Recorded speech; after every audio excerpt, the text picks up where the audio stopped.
I had the velvet box tucked into my jacket pocket, its weight feeling like a promise. Today was our 5-year anniversary, and I had planned every single second of it. I left work 3 hours early, heart racing, thinking about the look on Sarah's face when I finally asked her to be my wife.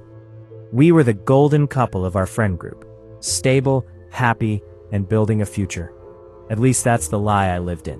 When I pulled into the driveway, I noticed her car was there, but the house was strangely quiet. I let myself in, through the back door, wanting to surprise her with the bouquet of lilies in my hand. But as I reached the hallway, I heard her voice coming from the bedroom. She wasn't talking to me. She was laughing, that deep, intimate laugh she usually reserved only for our private moments. I froze. My hand stayed gripped on the doorknob as the words drifted through the wood. "He's so clueless, Mark," she giggled. "He actually thinks I was at a yoga retreat last weekend. He even Venmo'd me extra for healthy snacks. He's just so boring and predictable. It's almost too easy." My blood turned to ice. Mark was my college roommate, the man who stood by me at my father's funeral. I leaned closer, my heart hammering against my ribs so hard it hurt. I heard the distinct sound of a FaceTime call. Sarah continued, "He's probably at the office right now working overtime to pay for our next vacation. Little does he know, that's going to be our move-in fund." The lily slipped from my hand, hitting the floor with a dull thud. I looked down at the engagement ring in my pocket and felt a wave of nausea so strong I had to lean against the wall. She wasn't just cheating, she was mocking my effort, my love, and my hard work, while planning a life with my best friend, using my money. I didn't storm in. I didn't give her the satisfaction of a scene. I quietly backed away, stepped out the door, and sat in my car in total silence. The woman I wanted to spend my life with didn't exist. She was a ghost, and the man I called a brother was a thief. In that moment, the grief died, and something cold and sharp took its place. She wanted a predictable guy? Fine. She would never see what was coming next. The next morning, I woke up before the sun, feeling like a ghost in my own home. Sarah was still asleep, looking innocent under the duvet, a sight that used to bring me peace but now made my skin crawl. I didn't say a word. I went to the guest room, opened my laptop, and began the cold, surgical process of dismantling our life together. I started with the finances. I knew Sarah handled the utility bills, but when I logged into our joint savings, my stomach dropped. Thousands of dollars, money I had saved for our future home, were gone. She had been making small, frequent transfers to an untraceable digital wallet for months. I traced the timestamps. Every time I stayed late at the office to earn a bonus, she was moving that exact amount out of our reach. Next, I went for the digital trail. I waited until she went into the shower, then I took her iPad. Since we shared an ecosystem, I knew her old passcode. I found the hidden calculated app, the kind that looks like a calculator but hides a photo vault. Inside wasn't just photos, it was a diary of betrayal.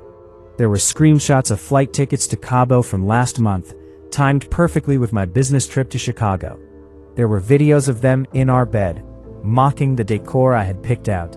But the smoking gun was a series of emails to a real estate agent. They weren't just planning to move out, they were planning to sign a lease on a luxury apartment downtown in 3 days, using the move-in fund she had stolen from me. I spent the next 48 hours being the perfect, boring boyfriend. I kissed her forehead before work. I even let her talk about how stressed she was with her job. All the while, I was wearing a wire in my own living room and syncing her location data to my phone. I met with a private investigator and a lawyer in secret. By the 3rd day, I had a digital folder organized with military precision. Bank statements proving grand larceny of my personal funds. Time-stamped photos of her car parked in Mark's apartment while she told me she was at her mother's. The lease agreement for their new place, which she had foolishly saved as a PDF on our shared cloud. I sat in my office late that night, looking at the folder. I had enough to end her career, her reputation, and her relationship with her family. Sarah thought she was playing a game with a man who was too blind to see the rules.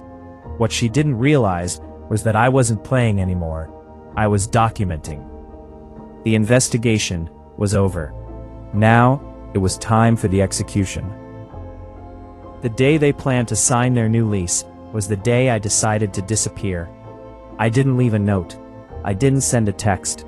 I waited until Sarah left for her lunch meeting, which I knew was actually her meeting Mark at the leasing office, and I went to work with a professional moving crew I had hired a week in advance. In 4 hours, the house was gutted. I took everything I had paid for: the sofa, the dining table, the TV, even the rugs. I didn't stop there.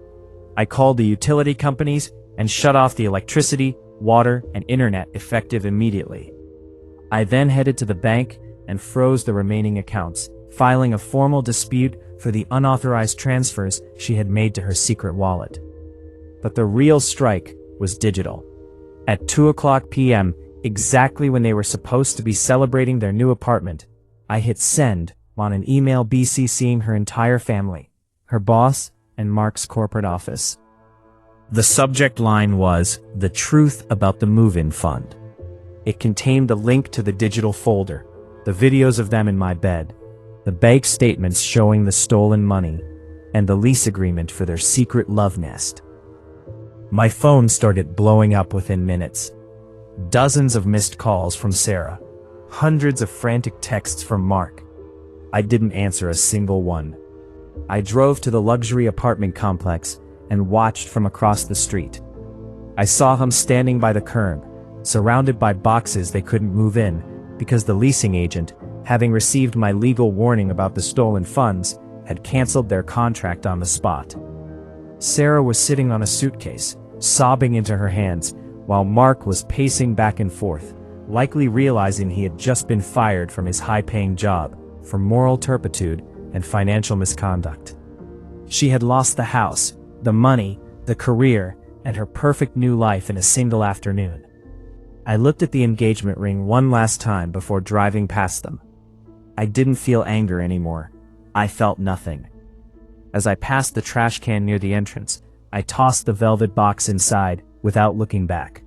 She wanted a story where I was the boring guy who never noticed. I gave her a finale she would never forget. Do you think the revenge went too far?